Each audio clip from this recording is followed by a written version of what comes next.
Game changer political action డ్రామాగా వస్తున్న ఈ చిత్రం అంచనాలు తారాస్థాయిలో ఉండేవి. కానీ రీసెంట్ గా శంకర్ దర్శకత్వంలో వచ్చిన భారతీయుడు 2 చూసిన తర్వాత శంకర్ ఫ్యాన్స్ సైతం ఆయన్ను విమర్శించారు. ఇప్పుడు ఇదే టెన్షన్ మెగా ఫ్యాన్స్ లోనూ ఉంది. గత 2 ఏళ్లుగా రామ్ చరణ్ ఈ చిత్రంతో బిజీగా ఉన్నాడు. రీసెంట్ గా చరణ్ కు సంబంధించిన షూటింగ్ ను కూడా కంప్లీట్ చేసుకున్నారు. మిగతా షూటింగ్ పార్ట్ తో పాటు ప్రస్తుతం పోస్ట్ ప్రొడక్షన్ వర్క్ కూడా వేగంగానే నడుస్తోంది.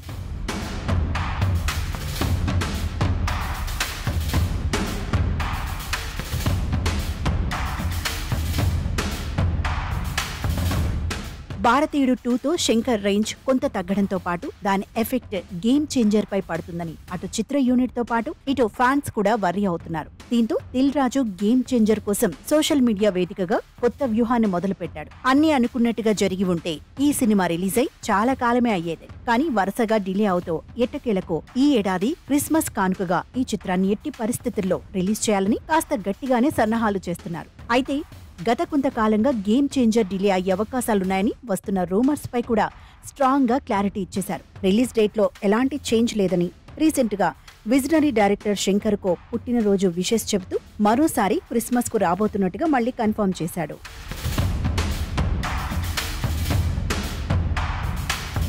గేమ్ చేంజర్ నుంచి ఇప్పటికే వచ్చిన జరగండి జరగండి సాంగ్ ఫ్యాన్స్ ను కూడా ఆకట్టుకుంది. ఇక శంకర్ కూడా భారతీయుడు 2తో వచ్చిన విమర్శలకు గేమ్ చేంజర్ తో సమాధానం చెప్పడానికి రెడీ అవుతున్నాడు.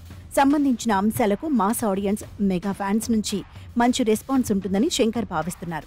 ఈ చిత్రంతో మరోసారి పాన్ ఇండియా రేంజ్ లో తన సత్తా నిరూపించుకొని ఆ తర్వాత భారతీయుడు 3 మీద ఫోకస్ పెట్టాలని శంకర్ భావిస్తున్నాడు.